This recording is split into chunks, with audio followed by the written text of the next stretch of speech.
ನಮಸ್ತೆ. ಪೇಷಂಟ್ ನಮ್ಮ ತಂದೆ, ಅವ್ರ ಹೆಸರು ಮಗೇಂದ್ರನ್ ಗಣಪತಿ ಅಂತ. ಶುಗರ್ ಚೆಕ್ ಮಾಡಿದ್ವಿ, ಕಾಲ್ ಪ್ರಾಬ್ಲಮ್ ಇದೆ. ಅವಾಗ ಸ್ಕ್ಯಾನ್ ತೆಗೆಯುವಾಗ ಲೆನ್ಸ್ ಅಲ್ಲಿ ನೀರಿದೆ ಅಂದ್ರು. ಸರಿ, ಅಲ್ಲಿ ನೀರು ರಿಮೂವ್ ಮಾಡಿದ್ವಿ. ಅಲ್ಲಿ ಆಗಲ್ಲ, ಬೇರೆ ಹಾಸ್ಪಿಟಲ್ ಹೋಗಿ ತೋರಿಸಿ ಅಂದ್ರು. ಅಲ್ಲಿ ಸ್ಕ್ಯಾನಿಂಗ್ ಅಲ್ಲಿ ಪೆಟ್ ಸ್ಕ್ಯಾನ್, CT ಸ್ಕ್ಯಾನ್ ಎಲ್ಲ ತಗೊಂಡಿದ್ವಿ. ಕ್ಯಾನ್ಸರ್ ಅಂತ ಅವಾಗ ಗೊತ್ತಾಯ್ತು. ಅದು ಒಂದು 4-5 ತಿಂಗಳು ಅಂತ ಗೊತ್ತಾಯ್ತು. ಸಿಂಟಮ್ಸ್ ಒಂದು ಕೆಂಬಲು, ಸ್ಮೋಕಿಂಗ್ 2 ಇತ್ತು.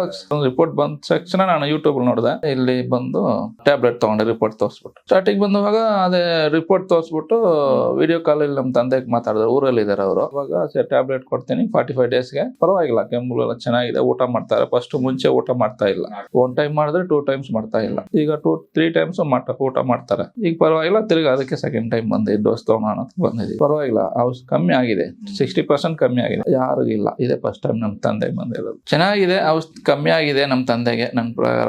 ಅದಕ್ಕೋಸ್ಕರ ಸೆಕೆಂಡ್ ಟೈಮ್ ಇಲ್ಲಿ ಬಂದಿದ್ದೀವಿ. ಇನ್ನೊಂದು ಡೋಸ್ ತಗೊಂಡ್ ನೋಡ್ಮೇಲೆ ಹೆಂಗಿದೆ ಅಂತ ಗೊತ್ತಾಗ್ಬೇಕು ಅಷ್ಟೇ. ಮುಂಚೆಗಿಂತ ಪರವಾಗಿಲ್ಲ, ಚೆನ್ನಾಗಿದೆ. ಅದಕ್ಕೋಸ್ಕರ ತಿರ್ಗಾ ರಿಟರ್ನ್ ಬಂದಿದ್ದೀನಿ. Okay, thank you.